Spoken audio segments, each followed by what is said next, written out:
Alright, so I already talked about one of the new releases from this past weekend by itself, so I figured I'd go ahead and do the other one with something that's obviously comparable to it. So before we get into the not very surprising Mulan remake, I figured we'd talk about the animated one first. That came out 22 years prior, in 1998.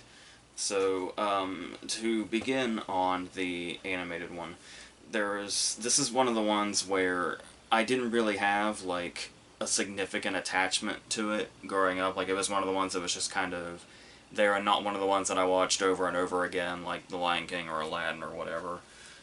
So, it's one that I don't know, like, as well, but at the same time, I always forget how much I actually do like it. It's like, if I remembered that more often, I might actually have seen it more times than I have, which is probably just, a handful, like a few or something. And I do remember when it came out, it was, especially, like, critics and the like, had talked about how it kind of had, it seemed like Disney was starting to go in a bit more mature direction story-wise, despite still having, like, comedy relief and comedic characters and stuff like that.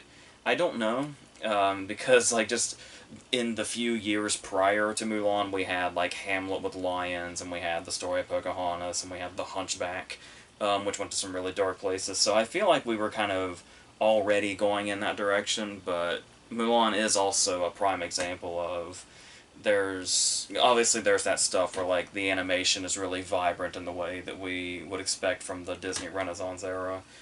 And we have those, colorful supporting characters, many of which are comedic. But really, at its core and at its heart, there is, like, a really mature story that just about anybody could latch onto or find something in, regardless.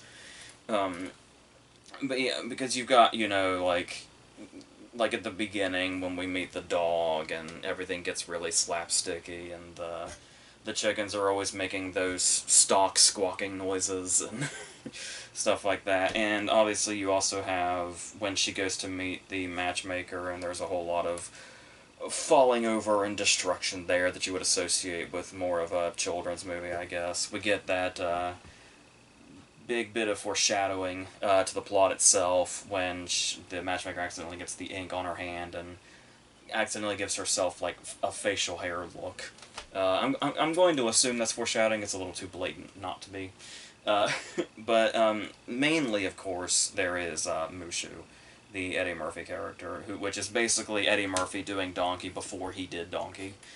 And I guess you could say Donkey is him doing Mushu in Donkey form. But still, much like Donkey, you take this character that could probably be really annoying in any other circumstance, especially the annoying sidekick character that you come to expect. But he just has a way of making that work, like just in voice work alone. It's like there's a reason he got a BAFTA nomination for Shrek. Just he can really take something just from his voice and make this really great and memorable character out of it, to the point that I hear a lot of people are, like, genuinely upset that they didn't somehow work Mushu into the remake, but we'll get to that. But you on the other side of that, though, you do have, like, the real sincerity of it, especially early on, like with the song Reflection. Still, but even 22 years later, is, like, still a really moving song and a really moving scene as she's, like, making that decision to take the plot where it's going to go and do what she's going to do. But what's interesting about that is kind of finding something underlying that's actually quite impactful underneath some of the comedy relief. Because when you think about the other colorful supporting characters, not just necessarily, like, Mushu or the Cricket or whatever, but the three dudes that she kind of sticks to once she's, part of the group, where you have Yao, Ling, and Chienpo, I think are their names, where they're also absolutely comedy relief characters, but what I really love about the fact that they're the ones that she kind of keeps running into or keeps hanging out with, and they're much more prominent than the other soldiers, is that they also, because the whole thing is that obviously she doesn't belong, because the whole women are allowed thing and she'd be executed if they found out, and she's obviously hiding. But there's also, when you look at the three of them, where like you've got like, you know, the short one, you've got like the weak one, and you've got like the really nice fat one, and it's like all three of these traits, like you would think don't really belong, and like they're not really looking for that in their soldiers either. On top of obviously what's going on with her, so it's almost like the four of them kind of belong together on like the outside of this. So there, I feel like there is something to that. Even like I said, if it's, you know, coated in comedy relief, underneath it feels like there's something more there and something more meaningful as far as like being character driven in a way. Um, and of course, you know, inevitably we have Shang also, who is kind of he's actually really good as his own character, but obviously inevitably there's going to be some sort of love story thing going on here because that's what plots require, especially in the 90s.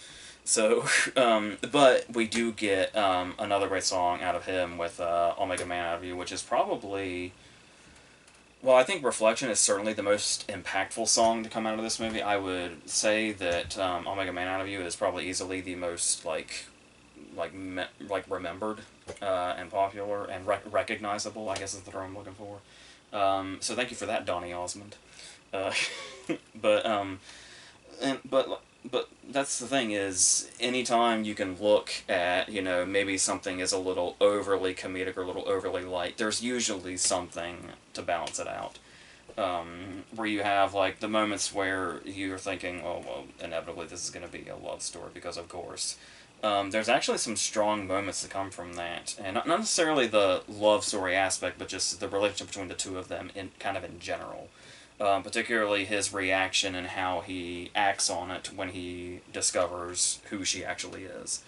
Um, so, yeah, I do think there's strengths there, and you also have stuff that's actually really powerful. Like I said, especially it's a lot of the power in this comes from the first half hour, probably in some cases even more so than the later parts. When you would think when it gets farther into it is when things really start falling into place. But in the beginning, we also get stuff like when her father is first, you know, called out to go out there, and the way he kind of like abandons his cane before he goes out there.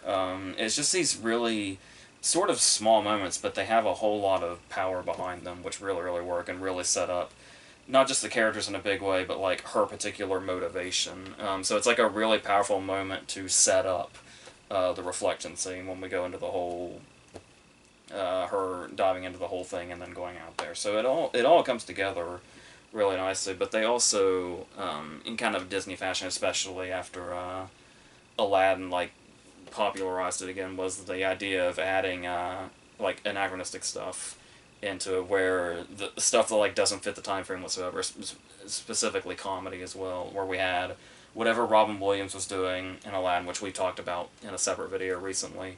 Um, you have Eddie Murphy kind of doing a lot of that here too. Like some things that stand out, like when he's brushing his teeth after he bit the guy while they were like bathing, and it's, I don't know like the history of teeth brushing or anything, but it's like just the look of like the tube of toothpaste and the toothbrush is feels very modern when you look at the background, because this is like, because like the lore of Mulan goes back to like what, the 6th century, or like probably even before that. So in thinking where like that's about what our setting is, there's also the great moment where it's when the cricket is writing, and but as he's hopping, he's making like typewriter noises, which is actually like a really clever joke. So the stuff like that, like it's not too overbearing, and even if it was overbearing, we've seen in stuff like Aladdin that it can work. But at the same time, I also appreciate that they kind of reined it in too. So I guess you could say they reined it in if you're comparing it specifically to Aladdin for sure. But in general, I feel like it was there just enough to where it wasn't too much. So there's that, and we have a really effective villain here also in Shawn Yu. Like he's just in appearance alone. Some people might think it's maybe a bit overkill.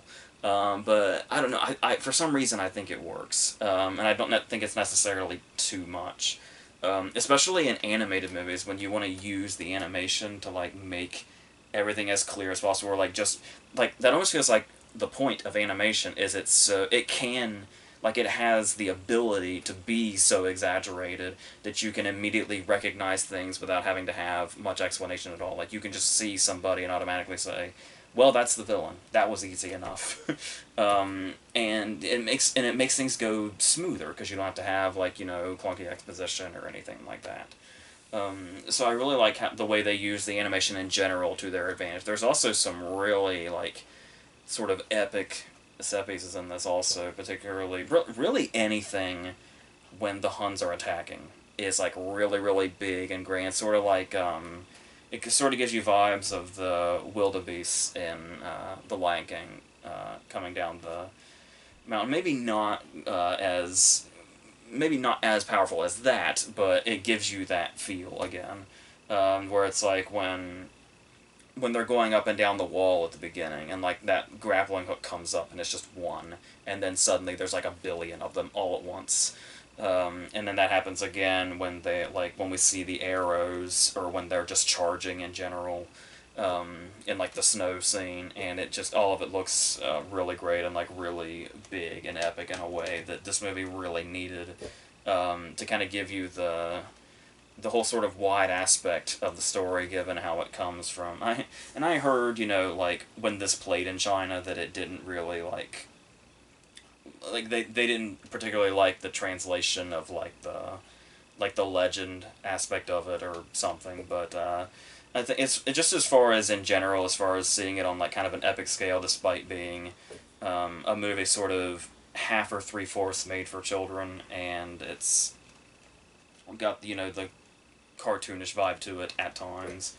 It's still really captures something that's really, like I said, just that big nature of it that it really needed. Just to make you feel that visually alone, let alone with how effective the actual story is. So, yeah, I feel like I don't rewatch this enough, but like I said, every time I do, or every time it's brought up again, I start to remember how good I think it actually is. But I do, like, I've never really found that it has the staying power of some of the, not even bringing the classics into this, of course, but just like the Renaissance era, with stuff like The Lion King, obviously.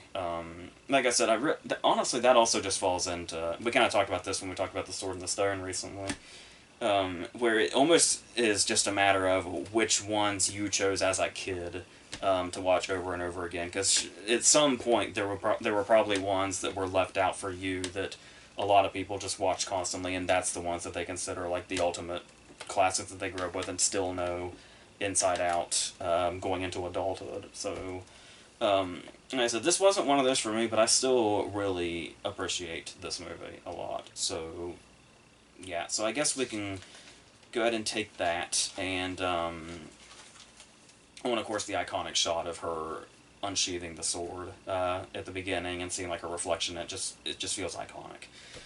So there's that.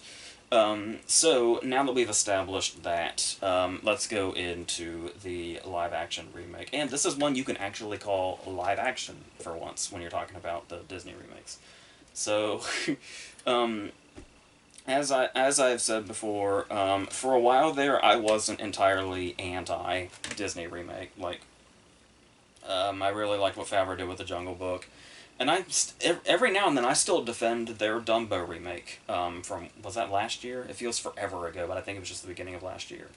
But then by the time we got to like Guy Ritchie's Aladdin and Favreau's The Lion King, then it was like, okay, we've run out. Like there's like it felt like you were doing a little something new and different with the Jungle Book, and I like that the first half of Dumbo is literally just a remake, and then the second half was just their own thing, even if it was kind of this weird anti-corporation thing, despite coming from Disney. A lot of people found very ironic, for good reason. But by the time Aladdin and The Lion King came out, the remakes, it was just like, they just felt dead. It just felt like there was really nothing there at all, and it feels like talking about Mulan, I basically feel about the Mulan remake the way I do about the Aladdin and The Lion King ones. I feel like it's going to be a little repetitive because it's basically reviewing the same movie 3 times to talk about the Aladdin remake, the Lion King remake, and this one. Where you say, I get why they thought this was a good idea, and I can see where this could have worked, but as far as the execution goes, it kind of doesn't really. But they always put in these little moments where you're like, I could see where that could have worked, but they just kind of keeps falling short every time. They give you a little bit of hope.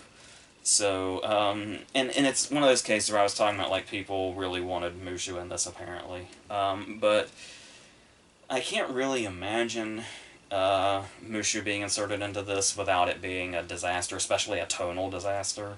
Because it was risky enough tonally in the animated one, but it still managed to work because Murphy made it work.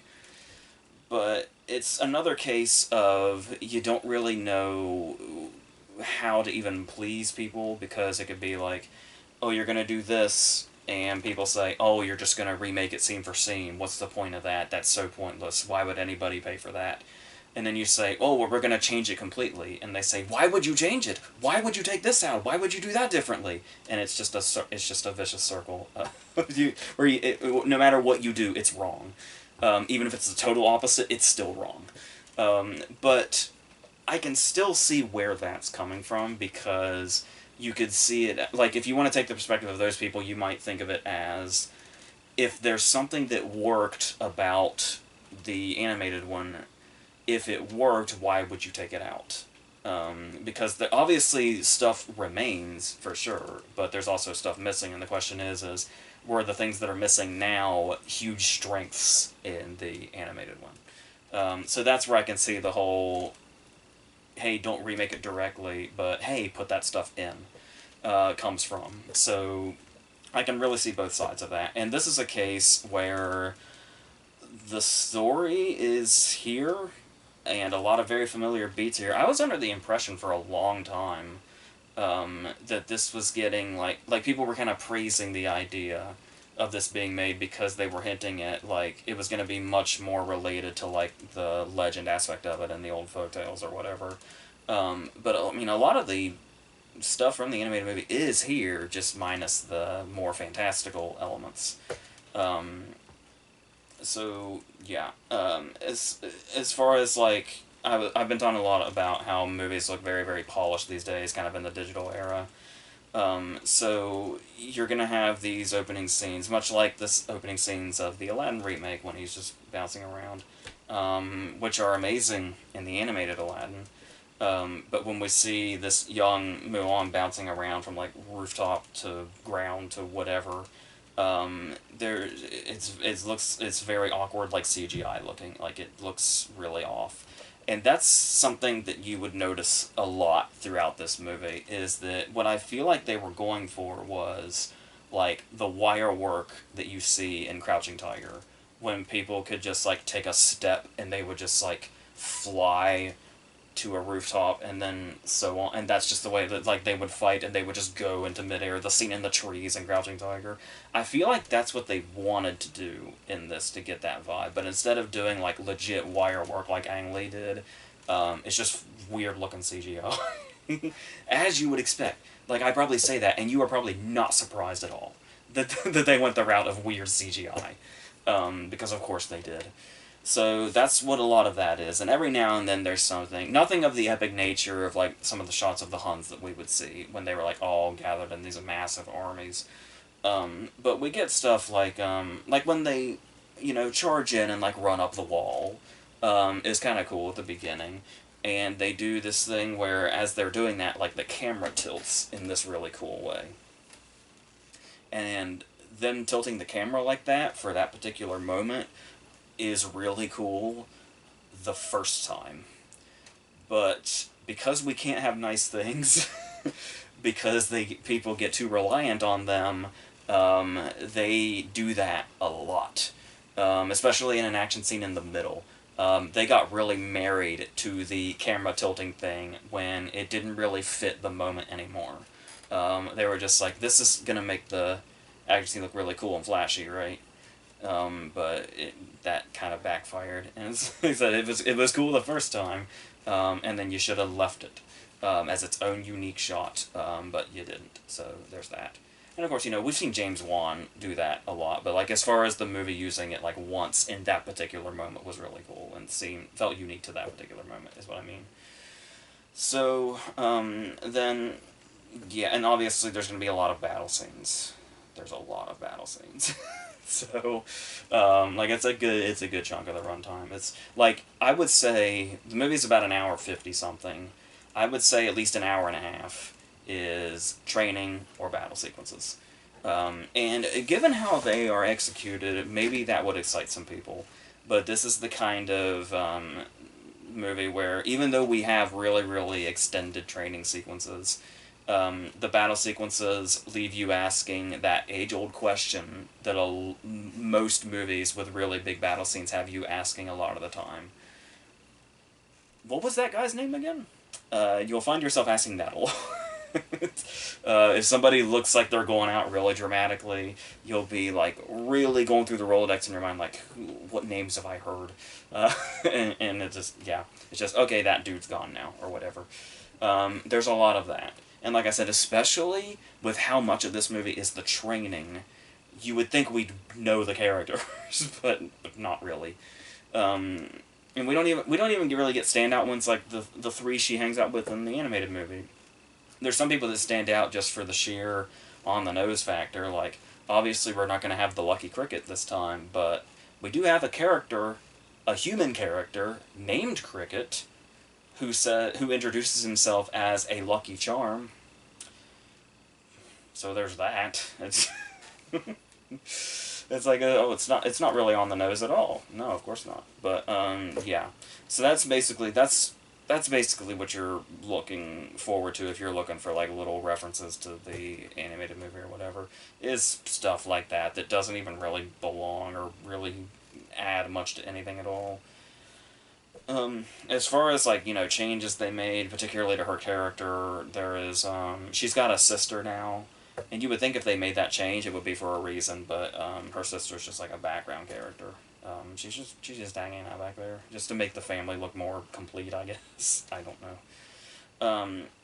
But, in case you get lost easily, or you're not familiar with the animated movie, you're going into this totally blind, do not worry, because we do have animation from her dad, maybe? I couldn't quite tell. Somebody is narrating, and, actually I don't think it's her dad. I think actually Captain Obvious got this job. Because we get really useful narration, like, to hide amongst them, she knew she'd have to become one of them. It's like, thank you, narrator. I'm watching the movie too, but I'm glad you're here. Thank you, watch companion. That's really... So yeah, that's what we're dealing with. Those are the additions. And like I said, the rest of the movie is pretty much the training and the battles. But as far as, like, the training goes... I mean, this is the case where it's like, I get where you could do something with this. Because you could say, like, maybe she didn't have enough... Maybe the training went too fast in the animated movie. Because basically the training in the animated movie is Shang says, like, hey, climb the pole. And she climbs the pole. There you go. But in this, it's like, it does give you this long... It's like The Bride and Pai Mei. It just kind of goes on and you see, like, the different things they have to do and... the different obstacles they have to go through, and all the things they have to do to prove themselves. And it feels like I said, I kind of, complain that it's a large chunk of the movie because it becomes very redundant. But at the same time, it does feel like if it had been executed better, it would feel like there was like a long journey to where she started off as just, hey, I'm disguised in a place I don't belong, to going through these very, big tasks, these, taxing tasks in order to get on the other side, and now I belong here. Now I am actually one of them. But, like I said, there's just a redundancy factor here that is really bringing this down. And that's the thing, too, is taking the songs out. Because I know they initially took the songs out of Favreau's Lion King remake, and everybody freaked out. so they put the songs in, and it got weird. So it's like, okay, I can understand taking the songs out. But the difference here is that once you see just all the training and we're just kind of, slogging through these scenes, that's when you realize, because obviously we already talked about how great memorable the songs are in the animated movie, but how valuable their energy is to the overall product is coming through when they're not there and you're just watching these training sequences, and it's like then you can really get the sense that there's an energy that's missing. And it's like, the question is, would you feel that way if you didn't have the animated movie to base that criticism on? I don't know. I still think it'd be really dull, probably. It makes it worse that we know that the other movie is so energetic about itself, and this one just isn't. It just kind of is. But like I said, you can see where you would get the idea that that could work if they had done it well. Like making the training feel like this sort of, epic task they have to go through that changes them as characters and makes them stronger or whatever. But it's just scene after scene after scene, and it goes on. Um, and then it gets to the point where when you start to recognize scenes, and if you are basically tired of the movie halfway through, if not before that, then it's like instead of counting the minutes, you can just like count the scenes. You can say like, oh well, here's the part where, she goes bathing and has to avoid them seeing her. And then it's like, oh, here's the part where they get ambushed. Oh, here's the part with the avalanche. And it's like, okay, here's the avalanche, so we're close. As long as they don't drag out the climax, which they probably will, we're getting close. They do change the reveal of, obviously it's not Shang now, it's Donnie Yen's character, whatever the hell his name was. And it's... so every now and then they, switch things up a little bit. There are a couple of villains here that are new. There's like the main dude, and there's Gong Li, and Gong Li is like it's another one of those cases where it's like you can see little things that remind you of the animated movie, like whenever the villain is near, like whenever Shan Yu was near, we knew because his bird was flying around. It's like now we know that Gong Li's near because a bird's flying around, but it's only because she's Miss Peregrine apparently. So so there's that. But they're not very interesting, and they disappear for long periods of time. I kept forgetting this movie had villains. That's how long the training scenes go on. So there's that.